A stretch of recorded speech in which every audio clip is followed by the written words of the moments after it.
बहुत दिन पहले की बात है। एक वन की सीमा पर एक बड़ा सा घर था, जिसमें एक परिवार हंसी खुशी रहता था। परिवार में पति पत्नी और दो बच्चे थे, एक लड़का और एक लड़की।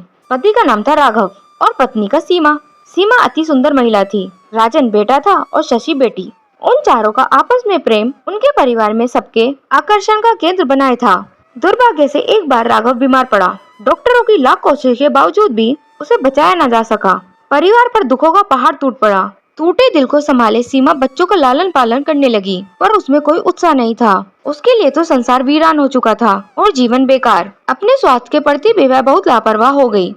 परिणाम स्वरूप वह भी कमजोर होने लगी। कमजोर होते होते वह हड्डियों का ढांचा रह गई और अंत में चिता पर पहुंच गई। बच्चे अनाथ हो गए थे। राजन और शशि दोनों ही बहुत कच्ची उम्र के थे। पड़ोसी अच्छे थे। वे बारी बारी से दोनों बच्चों की देखभाल करने लगे। उन लोगों ने राजन और शशि को किसी भी चीज की कमी महसूस न होने दी। दिन इसी प्रकार बीत रहे थे कि एक दिन वहाँ एक व्यक्ति आया। उसने खुद को बच्चों का चाचा बताया, राघव का चचेरा भाई। उसने कहा कि चाचा होने के नाते राजन और शशि की देखभाल व लालन पालन की उसकी जिम्मेदारी है। पड़ोसियों को यह सुनकर बहुत खुशी हुई। चलो कोई तो इनका अपना है। एक बोला, भगवान बड़ा दयालु है, उसने अनाथ बच्चों की सुध लेने के लिए एक भला आदमी भेज दिया। वह व्यक्ति जो बच्चों के चाचा होने का दावा कर रहा था, उसने अपना नाम श्याम बताया। वह वास्तव में चालबाज था और चाल चल रहा था। उसे पता था कि राघव काफी संपत्ति छोड़कर गया है और राजन और शशि उस संपत्ति के वारिस थे। दोनों बच्चों को मारने पर ही वह संपत्ति उसके हाथ लग सकती थी। एक दिन लोगों ने शाम को दो भयानक शकलों के लोगों के साथ फुसुर फुसुर करते देखा। वे दोनों डकैत थे। शाम फुसफुसाया, तुम्हें बच्चों को जंगल में ले जाकर समाप्त करना है। इस काम के लिए मैं तुम्हें काफी रकम दूंगा। उस समय बच्चे बाग में खेल रहे थे। दोनों डकैत शाम का काम करने के लिए राजी हो गए थे। एक डकैत बच्चों के पास जाकर बोला, कैसे हो बच्चों? आप कैसे हैं मुच्चर चाचा? मेरा नाम राजन है और यह मेरी बहन शशि है। आपका क्या नाम है चाचा? ओह, मैं तुम्हारे चाचा का मित्र हूँ। मैं और मेरा साथी तुम दोनों को जंगल की सैर कराने ले जाने आए हैं। हम सब जंगल में मंगल करेंगे, खाएंगे पिएंगे और नाचेंगे और फिर शाम को लौट आएंगे। तो बताओ बच्चों, कैसा है यह विचार? वाह चाचा, फिर तो बड़ा मजा आएगा। कब जाएंगे हम? बच्चों ने खुशी से उछलते हुए पूछा। अभी चल रहे हो ना प्यारे बच्चों? डकैत ने पूछा। राजन और शशि बहुत खुश थे। पिकनिक के विचार से ही वे उतावले हो रहे थे। माता पिता की मृत्यु के बाद उन्हें कोई घुमाने नहीं ले जाता था। वे तो तैयार ही तैयार थे। डकैत उन्हें घने जंगल में ले गए। वहाँ एक जगह डकैतों ने बच्चों से खेलने के लिए कहा। एक डकैत बोला, बच्चों तुम यहाँ खेलते रहना, हम लकड़ियाँ इकट्ठी करने जाते हैं। आग जलाकर खाना गर्म करके खाएंगे और फिर आग के चारों ओर नाचेंगे। ऐसा कहकर वे वहाँ से चले गए। रास्ते में एक डकैत दूसरे से बोला, भाई मैं इन छोटे छोटे बच्चों को मारना नहीं चाहता, मेरे तो हाथ नहीं उठेंगे भाई, देखा नहीं कितने भोले और प्यारे हैं। दूसरा बोला, हाँ भाई मैं भी यही सोच रहा था, चलो इन्हें भगवान के भरोसे छोड़ दो, वह चाहे तो बच जाएंगे, नहीं तो उन्हें शेर चीता खा लेंगे। बाल हत्या का पाप नहीं लेना हमें। राजन और शशि उनका इंतजार करते रहे। फिर सूरज डूब गया और अंधेरा घिरने लगा। बच्चों को अब चिंता होने लगी। शशि तो रोने लग गई। राजन ने शशि को बहुत समझाने की कोशिश की, लेकिन वह तो डर से रोई जा रही थी। पर उसकी भी तो अपनी रुआई छूट रही थी। डर लग रहा था। जंगल में से भयंकर जानवरों की आवाज आ रही थी। वे कुछ देर रोते रहे, फिर थककर सो गए। वे एक दूसरे की बाहों में सिमटे सो रहे थे। ऊपर आकाश में तारे झिलमिला रहे थे। यह सब दृश्य देख रहे थे एक कौवा, एक चिड़िया और एक घोड़ा। वे आपस में बातें करने लगे। कौवा बोला, मैं इन बच्चों को जानता हूँ, ये अनाथ हैं। इनके माता पिता कुछ समय पहले ही मरे हैं।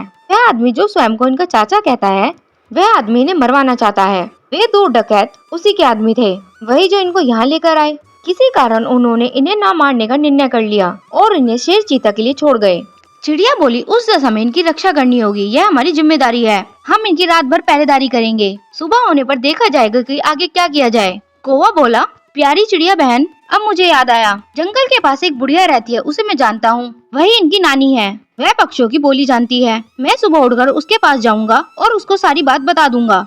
सबने राहत की सांस ली। घोड़ा बोला, यह तो अच्छी बात है जो तुमने हमें बताई। अब हम सुबह इनके लिए कुछ बढ़िया नाश्ता तैयार करेंगे। रात को सबने ही अपने अपने काम का बंटवारा कर लिया।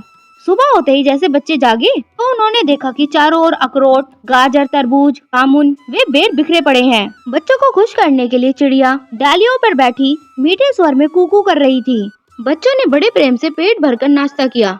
इस बीच कौवा उड़कर उनकी नानी की कुटिया पर उतरा और लकड़ी पर टक टक करके बोला, नानी नानी। हाँ, कौन बोल रहा है? नानी ने अपनी नाक पर मोटे फ्रेम का चश्मा चढ़ाते हुए पूछा। मैं हूँ कौवा। नानी, मैं तुम्हारे पोता पोती की खबर लाया हूँ। वह है ना राजन और शशि। हाँ हाँ, क्या हुआ उन दोनों को? नानी बोली। घबराओ मत नानी, हुआ कुछ नहीं, वे राजी खुशी हैं। मैं तो बस यह कहने आया था कि वे जंगल में पड़े हैं। वे जंगल में कैसे पहुँचे? नानी ने आश्चर्य से पूछा। कौवे ने सारी बात नानी को बता दी। नानी को कौवे की बात सुनकर बहुत दुख हुआ और क्रोध भी आया। जंगल में रहने वाले गीदड़ को मैं जानती हूँ, वह मेरा अच्छा मित्र है, रोज मेरे लिए शहद लाता है, मैं उसकी मदद लूंगी, नानी बोली। कौवा और नानी घर से चल पड़े। कौवा ऊपर धीरे धीरे उड़ता रहा और नीचे नानी उसका अनुसरण करती रही। काफी देर चलने के बाद वे जंगल में उस जगह पर पहुँचे जहाँ राजन और शशि घोड़ों के साथ खेलने में मगन थे। उन्हें देखकर नानी बहुत खुश हुई। नानी ने दोनों को उठाकर अपने गले से लगाया और उन्हें चूमने लगी। नानी ने चिड़िया से गीदड़ को बुला लाने की विनती की। गीदड़ जो नानी का मित्र था, नानी बोली, गीदड़ से कहना कि मैं उसकी यहाँ प्रतीक्षा कर रही हूँ, इस समय मुझे उसकी सहायता की बहुत जरूरत है, अभी गई। इतना कहकर चिड़िया उड़ गई। इस बीच नानी अपने पोता पोती से बतियाने लगी। कभी कभी वह दूसरे जीवों से भी बातें करती। नानी को जानवरों से बात करते देख बच्चे चौंक गए। अचानक नानी जोर से हंस पड़ी। तुम क्यों हंस रही हो नानी? शशि ने पूछा। बच्चों, तुम्हें पता नहीं है ना, यह घोड़ा मुझसे क्या कह रहा था कि तुम दोनों बहुत प्यारे बच्चे हो। जवाब में उन्हें मैंने यह कहा कि यह भी तुम्हारी तरह प्यारे हैं। यह भी तो बहुत प्यारा है ना, है या नहीं? तो ये नटखट घोड़ा बोला कि ये बच्चे प्यारे तो हैं, लेकिन इनकी मेरी तरह पूंछ क्यों नहीं है, इसलिए मैं हंस रही थी। नानी की बात सुनकर इस बार राजन और शशि भी हंस पड़े। वह हंस ही रहे थे कि नानी का दोस्त गीदड़ भी वहाँ आ पहुँचा। वह आते ही बोला, राम राम नानी, कैसी हो? नानी बोली, ठीक हूँ रे गीदड़, बढ़िया, फर्स्ट क्लास, तू कैसा है? गीदड़ ने उत्तर दिया, मैं भी फर्स्ट क्लास हूँ। तुम्हें यहाँ देखकर बड़ी खुशी हुई, लेकिन तुमने यहाँ आने का कष्ट कैसे किया? और जंगल में ये बच्चे कौन है? ओह, ये मेरे पोता पोती हैं। असल में देते और देती है। मैंने तुम्हें कुछ खास काम से बुलाया है। गीदड़, हमें इन बच्चों के घर ले चल। वहाँ एक दुष्ट आदमी बैठा है जो इन प्यारे से बच्चों को मारना चाहता है। नानी ने गीदड़ को सारी कहानी बता दी। गीदड़ पंजे दिखाते हुए बोला, ऐसी बात है, अब चिंता मत करो, सब मेरे ऊपर छोड़ दो, मैं सब सुलट लूंगा। कुछ देर के बाद वे सब बच्चों के घर की ओर चल दिए। जब वे वहाँ पहुँचे तो शाम को उन्होंने बगीचे में पौधे को पानी देते पाया। वह बच्चों को सही सलामत लौटा देखकर चौंका और घबराया भी। बच्चों के साथ एक खूंखार गीदड़ को देखकर तो उसका रंग ही उड़ गया था। वह सब समझ गए और डर के मारे कांपने लगा। नानी दांत पीसते हुए बोली, तो बदमाश, तू ही है इन बच्चों का चाचा श्याम। मैं इनके खानदान में सबको जानती हूँ। तू है किस खेत की मूली? हमारे खानदान का तो है नहीं। श्याम ने देखा कि उसका भांडा फूट गया है तो उसने वहाँ से भागने की कोशिश की। गीदड़ चौकन्ना था।